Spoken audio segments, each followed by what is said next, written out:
Hello मित्रों, आज हम जो है आप लोगों के सामने प्रेजेंट कंटिन्यूअस टेंस को लेकर आए हैं और इस टेंस को आप एकदम पूरी तरह से अच्छी तरह से देखिएगा और यह आपको अच्छी तरह से समझ में भी आएगा। और समझ में आ रहा है तो इसके सब्सक्राइब करना इसको ना भूलें और लाइक करना भी ना भूलें, जिससे हम अगला वीडियो आपके सामने लेकर आएंगे। अब हम चलते हैं present continuous tense. Present continuous की पहचान क्या है कि हिंदी वाक्य के अंत में रहा है, रही है, रहे हैं आदि शब्द आते हैं। यानी रहा है, रही है, रहे हैं आएंगे तो आप समझ लीजिए प्रेजेंट कंटिन्यूअस टेंस है। इसकी सहायक क्रिया है इज, एम और आर। इज का प्रयोग करते हैं एक वचनकर्ता के साथ, यानी एक वचनकर्ता है, ही है, सी है, इट है या किसी एक का नाम है तो आए तो सहायक क्रिया इज का प्रयोग करेंगे और आई आएगा तो आई के साथ एम का प्रयोग करेंगे। और बहुवचनकर्ता यानी वी, यू, दे या एक से अधिक नाम आए तो सहायक क्रिया आर का हम प्रयोग करेंगे। ध्यान रखिएगा, एक वचनकर्ता के साथ इज का, आई के साथ एम का और बहुवचनकर्ताओं के साथ आर का हम प्रयोग करेंगे। इसके बाद फार्मूला क्या है, कर्ता लिखेंगे, इसके बाद सहायक क्रिया लिखेंगे। अगर एक वचन करता है तो सहायक क्रिया इज और बहुवचन का करता है तो सहायक क्रिया आर और कर्ता यदि आई है तो सहायक क्रिया एम का प्रयोग करेंगे। इसके बाद मुख्य क्रिया का हम प्रयोग करेंगे और उसमें आईएनजी जोड़ देंगे और इसके बाद जो आपका कर्म है कर्म लगा देंगे साधारण वाक्य में। यही निगेटिव आएगा तो कर्ता लिख देंगे, सहायक क्रिया का प्रयोग करेंगे कर्ता के अनुसार। इसके बाद नहीं शब्द है तो नॉट का प्रयोग, इसके बाद क्रिया का फर्स्ट फॉर्म और इसके बाद आईएनजी हम जोड़ेंगे। इसके बाद कर्म का प्रयोग करेंगे नकारात्मक में। यही यदि प्रश्नवाचक शब्द पहले आ जाए, जैसे क्या शब्द, क्या जो है प्रश्नवाचक शब्द है, यह क्या प्रश्नवाचक शब्द है हिंदी वाक्य के अंत में प्रारंभ में आ जाए, तब हम क्या करेंगे, प्रश्नवाचक शब्द की मीनिंग, प्रश्नवाचक शब्द हम नहीं लिखेंगे, उसके बदले हम सहायक क्रिया का प्रयोग प्रारंभ में करेंगे। यानी प्रारंभ में हम सहायक क्रिया का प्रयोग करेंगे। इसके बाद कर्ता लिखेंगे और कर्ता के बाद जो है नॉट है तो नहीं है तो नॉट का प्रयोग करेंगे। इसके बाद क्रिया का प्रथम रूप लिखेंगे, यानी क्रिया का फर्स्ट फॉर्म लिखेंगे और उसमें आईएनजी हम जोड़ देंगे। इसके बाद कर्म लिखेंगे, कर्म के बाद प्रश्नवाचक चिन्ह हम लगा देंगे। इसके बाद देखिए यदि बीच में आ जाए प्रश्नवाचक शब्द, प्रश्नवाचक शब्द कहाँ पे आ जाए, बीच में, क्या, क्यों, कैसे, कौन, कहाँ, कब, किसको और भी हैं एक दो ठो, वह अगर वाक्य के बीच में आ जाए तो हम उनकी वर्ड में उनका वर्ड जो हम पहले लिख देंगे, यानी वह प्रश्नवाचक शब्द को हम पहले लिख देंगे। इसके बाद हम सहायक क्रिया का प्रयोग करेंगे कर्ता के अनुसार। इसके बाद कर्ता लिखेंगे, यानी जब सहायक क्रिया का हम प्रयोग करेंगे कर्ता का जरूर ध्यान देंगे। यदि कर्ता एक वचन है तो सहायक क्रिया इज का प्रयोग करेंगे, यदि कर्ता बहुवचन है तो सहायक क्रिया आर का हम प्रयोग करेंगे, यदि कर्ता जो है आई है तो हम सहायक क्रिया एम का प्रयोग करेंगे। इसके बाद नहीं शब्द है तो नॉट का प्रयोग, इसके बाद क्रिया का प्रथम रूप, इसके बाद आईएनजी और इसके बाद कर्म लिखेंगे, कर्म के बाद प्रश्नवाचक चिन्ह हम लगा देंगे। ये तो रहा आपका जो है फार्मूला, चार फार्मूले हमने लिख दिए, साधारण वाक्य के, नकारात्मक और प्रश्नवाचक के दो हैं, एक प्रारंभ में जब क्या आता है उसका और एक बीच में जब आते हैं प्रश्नवाचक शब्द, उनको कैसे कैसे करना है। अब हम चलते हैं प्रैक्टिस के ऊपर। प्रैक्टिस में देखिए, वह जा रही है। अब सबसे पहले हो गया आप साधारण वाक्य कि वह जा रही है, तो वह जा रही है मतलब इससे रही से पता चल रहा है कि वह स्त्रीलिंग है, इसलिए वह हो जाएगा सी। सी माने हो गया हुआ। इसके बाद यह सी जो है एक वचन करता है, अब तक नहीं जाने हैं तो जान लीजिए, एक वचन करता, बहुवचन करता और आइए सब आप ध्यान रखिए।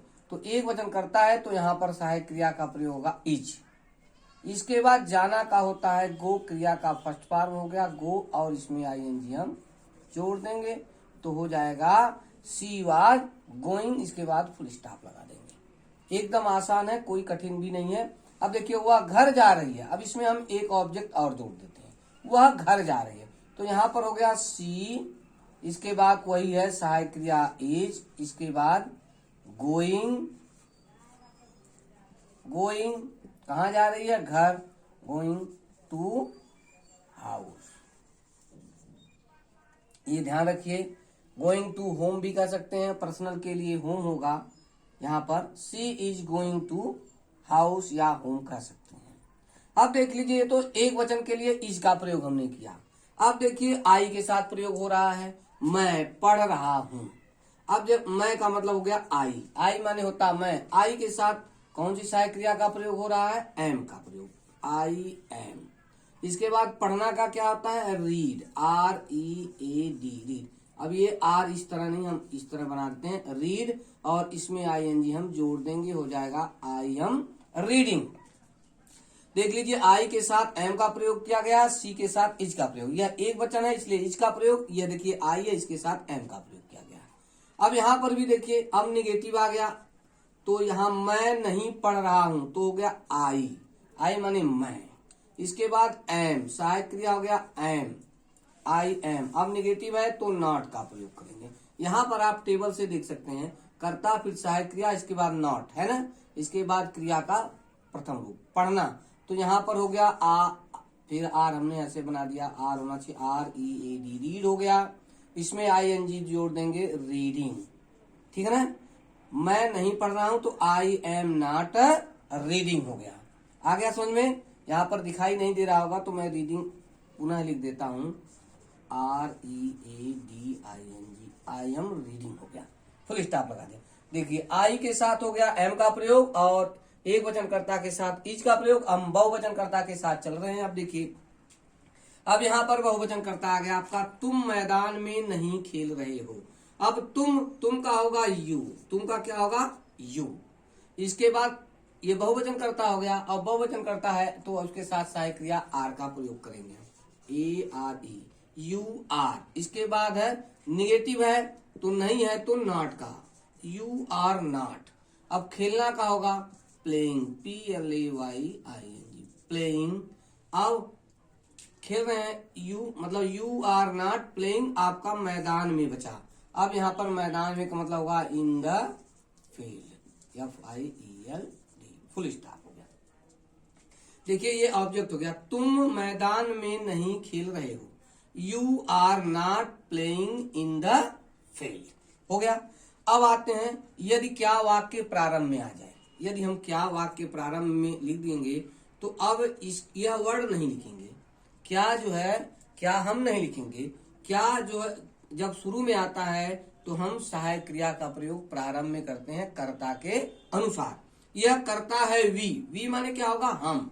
ये हो गया आपका वी, मान लीजिए वी हमने लिख दिया, वी हो गया हम। वी जो है बहुवचन करता है तो सहायक क्रिया किसका प्रयोग करेंगे, आर का, यानी आर का प्रयोग हम प्रारंभ में करेंगे, आर वी।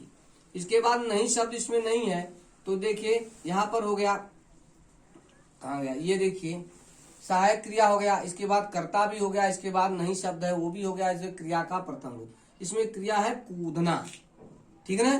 कूदना का क्या होगा, jump, J you M P, jump हो गया। और रहे का हमने आई एन जी जोड़ देंगे तो हो जाएगा जंपिंग। इसके बाद है तुम्हारे साथ, जहां पे साथ आ जाए तुम्हारे, जैसे साथ का होगा विद और तुम्हारे का होगा यू, क्योंकि ये ऑब्जेक्ट है और प्रश्नवाचक हम चिन्ह लगा देंगे। तो किसी के साथ आ जाए, जैसे तुम्हारे साथ आ जाएगा विद यू होगा, मेरे साथ जहां पर आ जाएगा विद मी हो जाएगा, उसके साथ आ जाएगा तो विद हिम होगा, या स्त्रीलिंग है तो हर होगा, उनके साथ आ जाएगा तो विद देम होगा। इस तरह आप इसको जो है साथ किसी के साथ हो तो इस तरह आप कर सकते हैं। अब हम चलते हैं और कुछ प्रैक्टिस पर, आगे देखते हैं, कुछ प्रैक्टिस और करते हैं। प्रश्नवाचक शब्द के बारे में चलते हैं, यानी प्रश्नवाचक वाक्य के बारे में। जैसे कह दिया जाए, क्या वे उन्हें देख रहे हैं। ये देखिए, क्या वे उन्हें देख रहे हैं। अब देखिए क्या प्रारंभ में फिर आ गया। अब हम यह वर्ड नहीं लिखेंगे, इसके बदले हम सहायक क्रिया का प्रयोग करेंगे कर्ता के अनुसार। आपका कर्ता यही है, कार्य करने वाले को कर्ता कहते हैं वे। वे के अनुसार जो है, वे कौन सा वचन है, बहुवचन है, उसके साथ सहायक क्रिया का प्रयोग करेंगे हम आर। इसके बाद हम दे, हो गया। इसके बाद निगेटिव अगर होता, नॉट होता तो नॉट लिख देते हैं, निगेटिव नहीं है तो इसके बाद हम चलते हैं मुख्य क्रिया देखना। देखना का क्या होगा, लुक कह सकते हैं, आप सी भी कह सकते हैं, तो यहाँ पे आप कह सकते हैं लुक, और उसमें आईएनजी हम जोड़ देते हैं looking.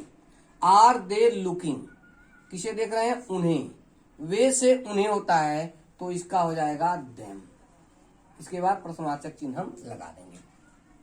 Are they looking them, तो आर जो लगा है क्या प्रारंभ में आया है, उसके स्थान पर लगा है, क्योंकि जब क्या प्रारंभ में आता है तो सहायक क्रिया बाहर आ जाती है, ठीक है ना। वहां पर जो आपका सब्जेक्ट और ये जो मेन वर्ब होता है, मेन वर्ब क्या कहता है कि सहायक क्रिया तुम बाहर भागो, जब यानी प्रश्नवाचक चिन्ह शुरू में लग जाता है, यानी कोई बाहर क्या आ गया शब्द, तो यह जो मुख्य क्रिया होती है कहती है सहायक क्रिया को तुम बाहर जाओ, यानी बाहर जाकर बैठो। जैसे जब कोई बुजुर्ग हो जाता है तो उसको मंडई अलाट हो जाती है बाहर की, इस तरह जो है क्या को बाहर कर देते हैं, ठीक है। लेकिन यहीं पर जब वह बीच में आ जाता है, अगर कह दिया जाए कि वे क्या कर रहे हैं, अब देखिए वे क्या कर रहे हैं, अब ये बीच में आ गया, तब भी समझ लीजिए सहायक क्रिया को तो बाहर भगाया ही गया था, अब जो प्रश्नवाचक शब्द बीच में आया उसको उससे बाहर कर दिया जाता है। अब देखिए उससे बाहर कर दिया गया क्या, तो अब इसको हम बाहर कर दिया, यानी सबसे पहले लिखा जाएगा वाट। इसके बाद कर्ता के अनुसार सहायक क्रिया का हम प्रयोग करेंगे। कर्ता क्या है, दे, बहुवचन है तो सहायक क्रिया हो जाएगी आर। देखिए सबसे बाहर वाट हो गया, इसके बाद आर हो गया, इसके बाद कर्ता है आप, अब कर्ता कह रहा मैं भाई आ जाता हूं, इसके बाद नहीं शब्द तो है नहीं, नहीं तो नाट भी आ जाता। अब इसके बाद जो है मुख्य क्रिया आ रही है, मुख्य क्रिया करना, यानी करना का हो गया डू, और इसमें आईएनजी जोड़ देंगे डूइंग।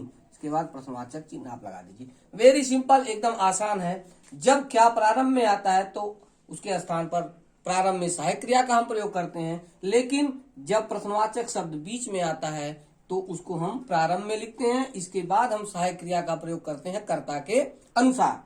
इसके बाद हम कर्ता लिखते हैं, कार्य करने वाले को कर्ता कहते हैं। इसके बाद अगर नहीं शब्द है तो नाट का प्रयोग। इसके बाद मुख्य क्रिया लिखते हैं, उसमें आईएनजी हम जोड़ देते हैं। इसके बाद जो बचता है वो आपका कर्म है, उसको कर्म को रख देते हैं सीरियल वाइज से।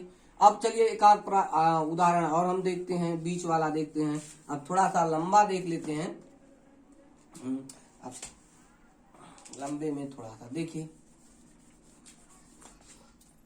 मैं उसे अपने गांव, मैं उसे अपने गांव खाना दे रहा हूँ। देखिए ये मैं उसे अपने गांव खाना दे रहा हूँ, अगर यहाँ पर हम प्रारंभ में कर दें क्या, तो ये प्रश्नवाचक शब्द बन गया। क्या मैं उसे अपने गांव खाना दे रहा हूँ, ठीक है ना। अब देखिए आ गया, तो अब मैं है, ये आई है, आई, तो अब ये आई है, तो आई के साथ कौन सी सहायक क्रिया का प्रयोग होता है, एम का, एम आई। इसके बाद जो है कर्ता भी हो गया, सहायक क्रिया भी हो गई। अब इसके बाद हम मुख्य क्रिया लिखेंगे देना। देना का क्या होगा, गिव, लेकिन अब इसमें आईएनजी जोड़ेंगे तो ई हटा के आईएनजी लिख देंगे, गिविंग, एम आई गिविंग। क्या दे रहे हैं भाई, उसे। देखिए इनडायरेक्ट ऑब्जेक्ट, अपने गांव में पोसेसिव है, और ये भी ऑब्जेक्ट, देखिए ये भी ऑब्जेक्ट, ये भी ऑब्जेक्ट, ये इनडायरेक्ट ऑब्जेक्ट है और ये डायरेक्ट ऑब्जेक्ट है और ये पोसेसिव है। तो जाहिर है कि पहले इसको लिखेंगे, इसके बाद इसको लिखेंगे, इसके बाद इसको लिखेंगे। अब उसे का होगा हिम, उसे का क्या होगा, हिम हो गया। हिम के बाद आप द फूड, खाना को लिख देंगे, द फूड हो गया। इसके बाद अपने गांव, अब देखिए अपने गांव, तो आई के साथ अपने के लिए यहाँ का प्रयोग होगा माई, और गांव का होगा विलेज, VILLAGE, विलेज। इसके बाद प्रश्नवाचक हम चिन्ह लगा देते हैं। बस इसको कुछ नहीं करना है। अगर इसी को थोड़ा सा हम बदल दें, मैं उसे, यहाँ पर देखिए क्या अगर हटा दिया जाए, बीच में कर दिया जाए, जैसे बीच में कर दें, मैं उसे क्यों, यहाँ पर कह देंगे क्यों अपने गांव खाना दे रहा हूं। तो सिंपल सी क्या बात है, सहायक क्रिया तो जैसे ये ट्रांसलेशन ऐसे बना ही रहेगा, बस क्यों को यहाँ पर यानी प्रश्नवाचक जो शब्द है उसको यहाँ पर लिख देना है और आपका ट्रांसलेशन सेम टू सेम वही हो जाएगा, उसमें कोई चेंजिंग नहीं है। अगर क्या प्रारंभ में आता है तो ये प्रश्नवाचक शब्द नहीं लिखा जाएगा, सहायक क्रिया से स्टार्ट होगा। लेकिन अगर प्रश्नवाचक शब्द बीच में कहीं आ गया तो वही प्रश्नवाचक शब्द को शुरू करके इसके बाद सहायक क्रिया, इसके बाद कर्ता, इसके बाद नहीं शब्द है तो नाट का, अगर नहीं शब्द आता तो यहाँ नाट हम भी लिख देते हैं, लेकिन नाट है नहीं है तो नाट नहीं लिखेंगे। इसके बाद मुख्य क्रिया का प्रथम रूप और उसमें आईएनजी हम जोड़ देंगे। इसके बाद कर्म है इनडायरेक्ट ऑब्जेक्ट लिखेंगे, फिर इसके बाद डायरेक्ट ऑब्जेक्ट लिखेंगे, इसके बाद पोसेसिव जो कंप्लीमेंट है सब इसके बाद हम लिखते हुए चले जाएंगे। यह वीडियो यदि आपको अच्छा लगे तो शेयर जरूर करिए, सब्सक्राइब जरूर करिए और इसका आनंद उठाइए, और आगे भी हम आपके लिए वीडियो लेकर आएंगे। इसके लिए बहुत बहुत धन्यवाद।